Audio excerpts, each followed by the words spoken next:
it's Caitie and welcome back to my channel. So I've seen this trend going around on TikTok, I think, where people go through their Instagram feed and explain the story behind the pictures. I really want to do this because I know how much of an impact social media can have on your own self-esteem and self-confidence. I know how much of an impact it's had on me. And I always forget that Instagram and Facebook and all that social media is usually just a highlight reel. I'm really guilty of this too, so I want to kind of like break that whole thing and let you know that we're all just humans and we're all just trying to live our lives and no one knows what they're doing. And this isn't really musical related or like the usual content that I do, but I'm really excited about doing it and I just want to make videos that make me happy, so here we go. I have quite a lot of posts on here, but we'll start with the first one.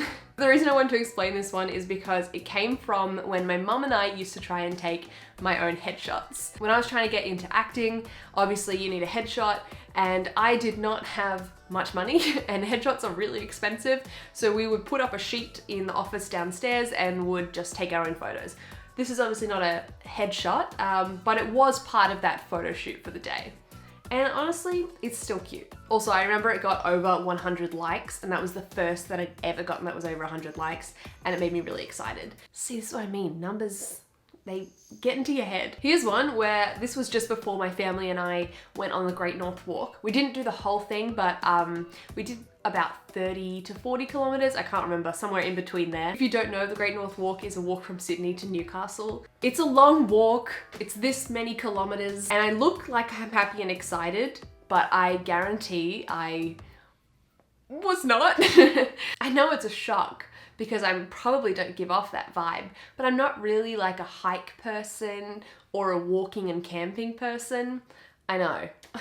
Hard to believe, right? Here's a photo of me at BroadwayCon and I had an amazing time when I was there, but I also was extremely anxious and stressed because especially on the first day, I was able to meet up with one of my internet friends, which was really nice, but we hadn't actually met in person before. So most of the day I was feeling really out of place because I was there because I loved a few musicals. I was like, yeah, Wicked and Hamilton, Dear Evan Hansen, but I felt like I was the least knowledgeable person there and everyone was like, oh, this person's here, and I was like, I don't know who that is. It was like imposter syndrome in the fandom that I'm in. This is a photo of my first day in Thailand. I also look like I'm fun and happy. As soon as I got off the plane, I cried for a few hours and the next morning because there was so much culture shock and I'd had a panic attack on the plane and it was like a kind of last minute trip, like I planned it about the week before. So it was a lot and I had a great time while I was there, but I look extremely happy for someone who had a panic attack 12 hours before. This is a photo shoot that I did with my friend in IKEA and we both are big IKEA fans and big taking photo fans. But the entire time, because we have such goody two-shoes, we were so scared that we were gonna get in trouble. So most of the photos that we took are like kind of rushed. And there was even one point that I got up and I like kind of like laid like this down on my belly on the shelf. At the end where you go and grab all the big boxes, I was so scared that I was going to get in trouble and get kicked out. We didn't, it was totally fine. There was a huge mix of adrenaline and thrill that I felt that I'd never felt before. It felt like I was in a police chase, but I was really just taking photos in IKEA. I look like I'm happy, but I think there's one snap of me smiling and the rest is me being like, and then trying to get down because it was really hard to get onto because you're not supposed to lie on it.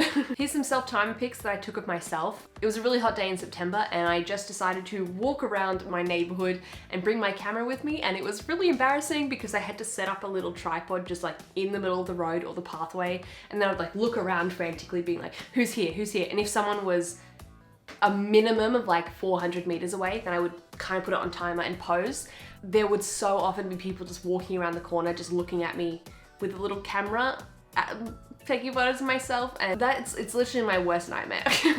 And I kept putting myself in that situation. This is a photo that I took with Becky when I went up to the Sunshine Coast to visit her. We went to the strawberry farm mainly because we love strawberries, but also in more truth just to take fun photos because that's what we love to do. So we coordinated our outfits to the strawberries. As you can see, I have like a red dress thing with like dots all over it, kind of strawberry vibes. And we brought that red heart lollipop with us as a prop. And it was worth it. And we bought these why can't I say that? And we brought these and we brought these frosty fruit ice blocks as another prop.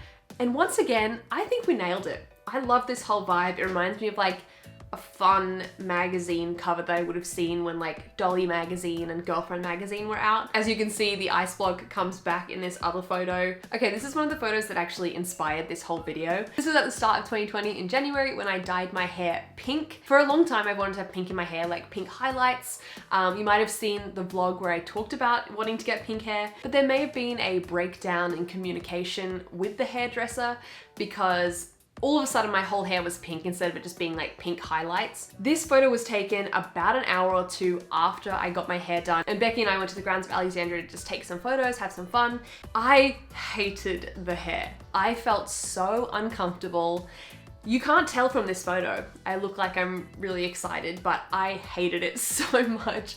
I did not like the idea of people looking at me. Because I feel like having bright hair attracts a bit more attention than just having this color hair. I felt so self-conscious the entire time and just wanted it to be reversed. But now I look back and I'm like, it was super cute. I look really fun and I'm glad I did it. But at the time, I did not. I cried almost every day that I had pink hair. But look how cute it is. I just wanted to say, like, that's kind of the point of this whole video, is that like what you see online, it's not always true. Well, I'm gonna end that video here. Thank you so much for watching. I hope you enjoyed it. Make sure to give it a big thumbs up if you did. I really just wanted to do a deep dive into my Instagram and yeah, let you know that everything that you see online is not everything that's going on behind the scenes. It's really just the tip of the iceberg, and just the happiest tip of the iceberg too, not all of it. Even right now, I found it really hard this morning to get myself the motivation to film a video, and I was struggling. I was on the verge of stressing out, panicking about it, but here I am. And it's all fun. We're all happy. We're smiles because you can get through it. And yeah, I don't know. Pretty much just, you never know what's going on behind the scenes. So I think just be as kind as you can to everybody. Let them know that you love them and that you're thinking of them. And just smile when you see strangers in the street. Just be like, because that might be the only smile that they see today and it might make their day. You have no idea. I hope you're all having an amazing day. Thank you so much for watching, and I'll see you soon with a new video. Bye.